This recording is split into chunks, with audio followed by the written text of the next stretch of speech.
Today on Why Do We Need to Know This, we'll learn how to recognize equivalent fractions. We'll also learn how to make equivalent fractions and how this information can help us make an art project, share a chocolate bar, and even have a pizza party.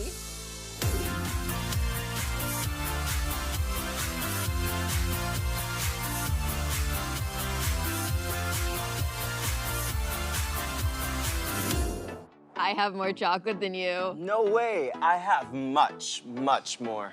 Hey, April. Hi, Marcos. Why all the arguing? Hey, Adesina.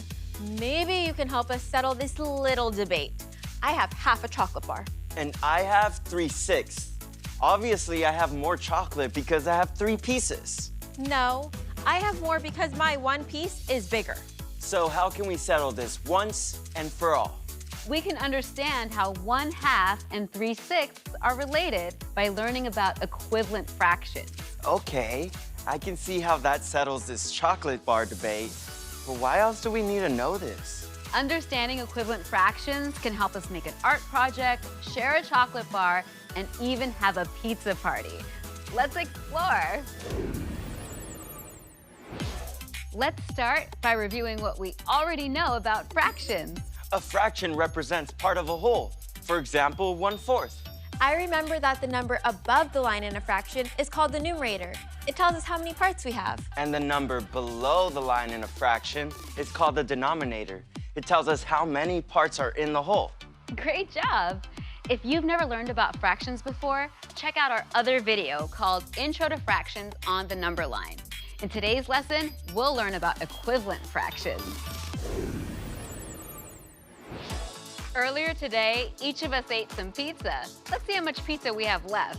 My pizza was cut into 2 equal pieces, and I have 1 left. So we can represent this as the fraction 1/2. My pizza was cut into 4 equal pieces, and I have 2 pieces left.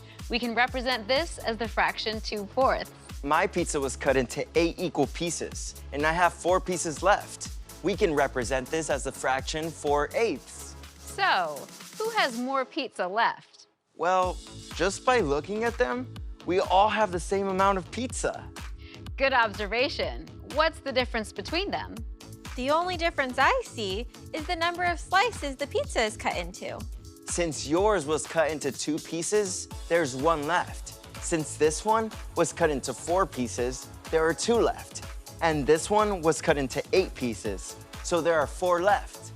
So even though all these fractions have different numerators and denominators, they all represent the same amount of a whole pizza. Exactly. We call these equivalent fractions, which means they represent the same amount of the whole. The word equivalent means equal. So since 1/2 equals 2/4, which equals 4/8, we can say they are all equivalent fractions. You're right. How could you prove that by using this pizza cutter? If we double the number of slices in April's pizza, we can turn 1/2 into 2/4. And if we double the number of slices again, we can turn 2/4 into 4/8. That's right. When we cut them, we didn't change the amount of pizza we have left. We simply changed the number of slices that make up a whole. Does this work with any object, even ones that aren't pizzas? It sure does. Let's check out another example. Let's say we're doing an art project together. How much of each of these clay blocks should we use? I think we should use 1/2 of each block so we can save some for next time. Well, I think we should use 8/16 of each block. What? Why? Because it sounds cool. Okay, so are these amounts the same? I guess we could find out by seeing if 1/2 and 8/16 are equivalent. Yes.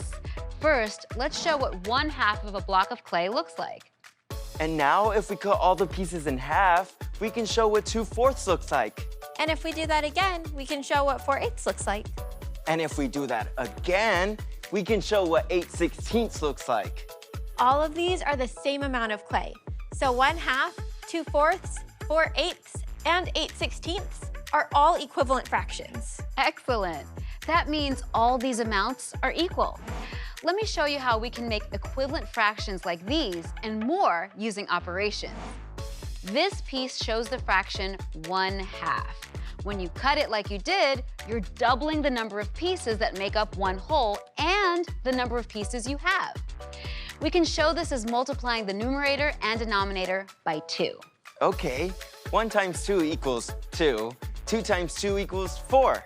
We get 2/4. Neat. And when you doubled all the pieces again, we can show that by multiplying the numerator and denominator by 2 again. 2 times 2 equals 4. 4 times 2 equals 8. We get 4/8.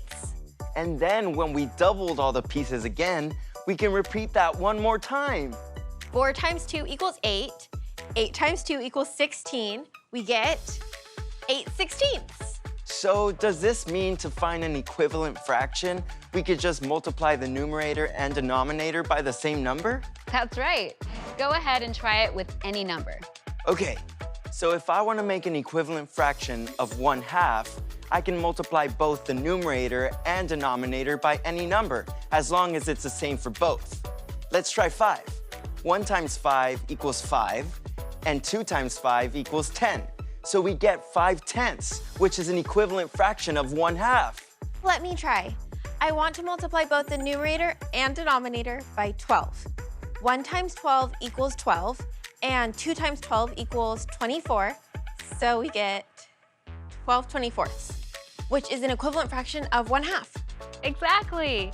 To find equivalent fractions, you just multiply both the numerator and denominator by the same number.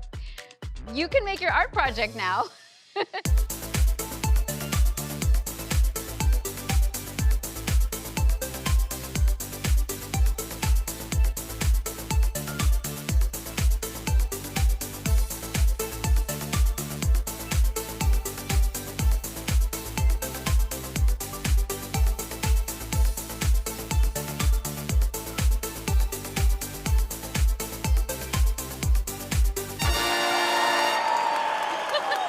I present to you the Leaning Tower of Clay.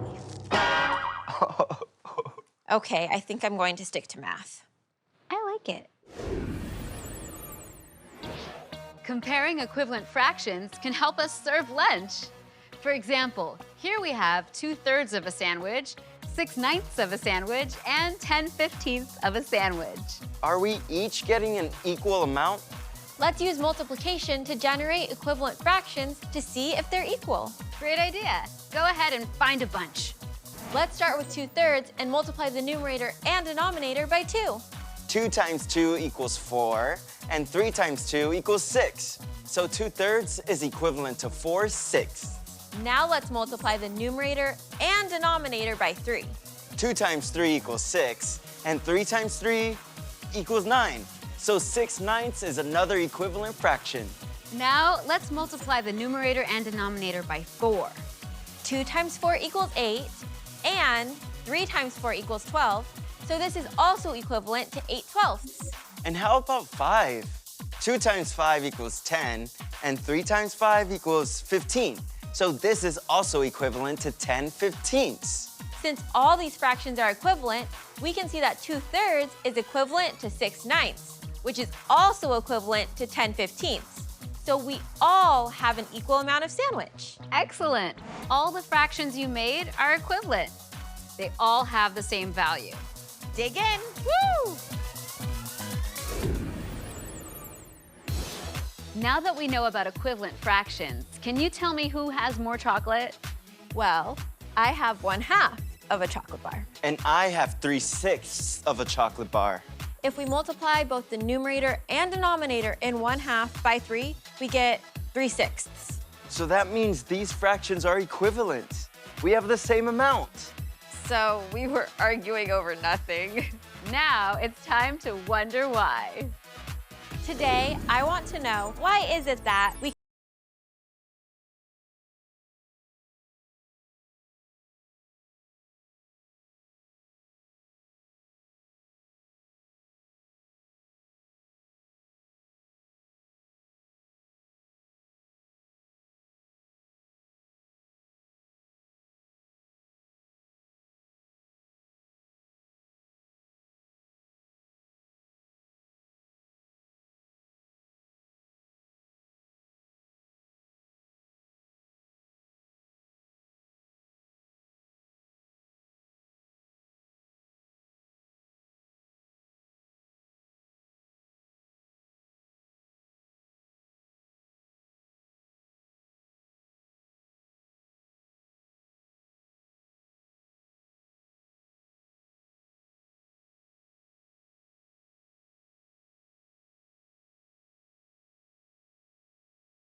15ths. That's right. Now, let's review. Today, we learned how to recognize equivalent fractions We also learned how to make equivalent fractions.